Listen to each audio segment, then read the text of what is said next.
Эми унаасынын маңдайкы жана алдыңкы эшиктеринин терезесин караңгылатып алган айдоочуларга карата көзөмөл күчөйт. Алар тиешелүү тораптар аркылуу токтотулуп, протокол толтурулат да 3000 сом мөлчөрүндө айыпка жыгылышат.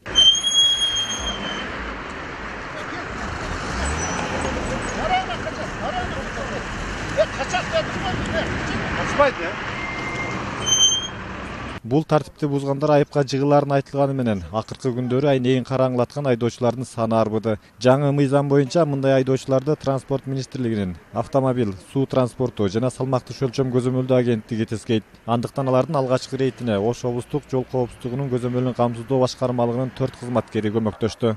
Өзүң угутасыңар тандырап боюнча канчадан бери айтат. Уже 1-январдан күчүнө кирди. Эскертилди, башка телевизордон айтат, бардык. Рейд Ош облусунун аймагында уланып, терезеси караңгылатылган ар бир унаа токтотулуп жатты. Аларга жеринен протокол түзүлүп, айып пулду 1 ай аралыгында төлөө керек экендиги, аны менен катар караңгылатылган желимдерди алып салуулары эскертилди. Айдоочулардын кээ бирлери жеринен айнектерин тазалап жатты. Мына бүгүн 22 январдан баштап биздин кызматкерлер жол коопсуздук кызматкерлери менен чогуу биргеликте көчөлөргө чыгып, рейдтерди текшерүүнү уюштура баштадык. Мына бүгүн эртең менен 8-9-да баштадык эле. Мына акыркы маалымат боюнча Ош шаары, Ош облусу боюнча 14 протокол түзүлдү.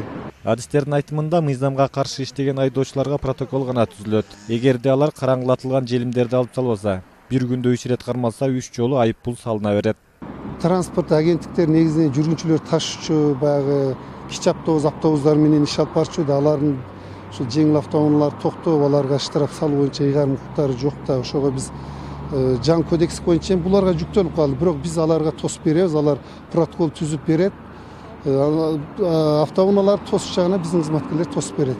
Адистер мындай рейдтерди күн сайын улантыларын баса белгилешти. Ал үчүн атайын кызматкерлер бөлүнүп, алар күчөтүлгөн тартипте иш алып барышат. Чынарбек Алипбеков, Кымбатбек Абдисамат уулу, Ынтымак.